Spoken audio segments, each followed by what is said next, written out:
আমি কি তোমার একাই ভালোবাসছিলাম? তুমি বাসো নাই? আমি কি তোমার কোনো কিছু খাওয়াইছি শিখাইছি? সত্যি করে কও, যদি খাওয়াই থাকি তাহলে কও, হেরা হেরা যে ব্যবস্থা নিব দিব। কিছু খাওয়াইছি? কিছু কইছি করছি? হ্যাঁ, তোমার নিয়ে আমি গেছি চোখের সামনে, চোখের দিকে না তাকাইলে কইছে। আচ্ছা তুমি কও, কও আমি যেটা সত্যি আমি এটা কইতাছি। হ্যাঁ কও কও। নিয়ে যাই কি আমি কারোর সাথে দেখা করেছি, কারোর হাতে রাখছি? তোমার কি পাথর করে চিন্তা বাঁচিয়ে তুলছি?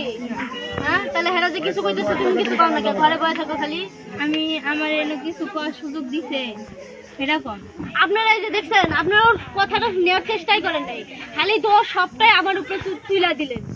মানে আমার কেউ রায় দেখে আমার উপরে তুইলা দিলেন। আর হ্যাঁ সব আছে দিতে এক দেশ থেকে আরেক দেশে নিয়ে গেছে। আপনি কথা করেন না। এই শুনো, এই মেয়ে শুনো, তুমি একটা মেয়ে, ও একটা মেয়ে। হ্যাঁ, মেয়ে কোনদিন বিয়ে হওয়া শুনছিলে? বিয়েটা ঠিক আছে, ও তো রাজি আছিল। আমি তো একাই। ও রাজি হলে তুমি না, তুমি বুঝাইছিলা যে এটা হয় না? আরে ও তো না বলো, তুমি তো বুঝো। তোমার বয়স কত? ওর বয়স কত? বিয়ে হইছে দুইটা।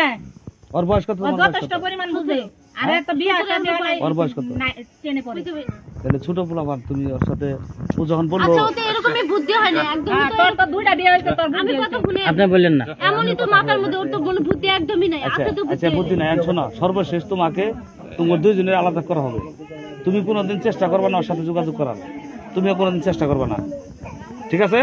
এই দিক থাকো আঙ্কেল, কোনোদিন চেষ্টা করবে না, এটা কোনোদিন হয় না। ইসলামী শরীয়ত মোতাবেক মেয়ে কোনোদিন বিয়ে হয় না। এটা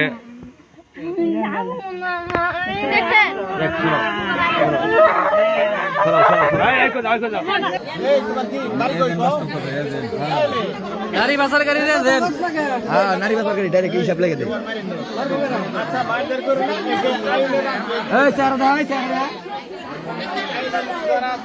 মাথা সোজা করে দেন। হ্যাঁ